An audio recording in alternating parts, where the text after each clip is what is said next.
ఆయన యొక్క డెడ్ బాడీని శంకర్ గౌడ్ గారి యొక్క డెడ్ బాడీని బస్ డిపో దగ్గర తీసుకుపోవాలని చెప్పి కార్మికులు కానీ వాళ్ళ కుటుంబ సభ్యులు కానీ డిమాండ్ చేశారు.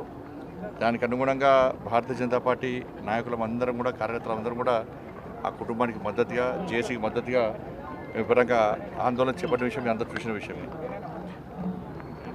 ఇవాళ స్థానిక పోలీసు అధికారులు కానీ ప్రభుత్వం మాత్రం మాట్లాడినప్పుడు మా సొంత నిర్ణయం ఏముండదు, జేఏసీ నాయకులు కానీ కుటుంబ సభ్యులు కానీ వాళ్ళ నిర్ణయాన్ని ప్రకారం మేము ముందు పోతుంది తప్ప మా సొంత నిర్ణయాలు కానీ మాకు ఏముండవు. ఈ ఏదో పబ్లిసిటీ కోసం మేము రాలేదు. ఇక్కడ ఆయన యొక్క చివరి కోరిక కోసం తీర్చడానికి మేము వచ్చినామేమో అని చెప్పిన తర్వాత సరే ప్రభుత్వం ఎవరు చర్చ జరిపారు వాళ్ళ కుటుంబ సభ్యులతోని జేఏసీతో చర్చ జరిపి వాళ్ళందరూ కలిసి నిర్ణయించుకున్నారు. డెడ్ బాడీ చాలాసేపు అయింది, ఎండ బాగా తీవ్రంగా ఉన్నది, 2 డేస్ నుంచి మాకు 2 నుంచి నిద్ర లేదు కాబట్టి వాళ్ళు వచ్చి మా రిక్వెస్ట్ చేశారు. ఇప్పటివరకు మాకు చాలా సపోర్ట్ చేశారు. మేము కూడా డెడ్ బాడీ తీసుకుపోవాలనుకున్నాం కాబట్టి మా కుటుంబ సభ్యులు అందరం కలిసి కూడా జేఏసీ అందరం కలిసి కూడా సరే ఇక అంతిమ యాత్ర ప్రారంభిద్దామని చెప్పి నిర్ణయం తీసుకుని వాళ్ళు చెప్పడం జరిగింది. మేము కూడా దానికి అనుగుణంగా వివరిస్తాం.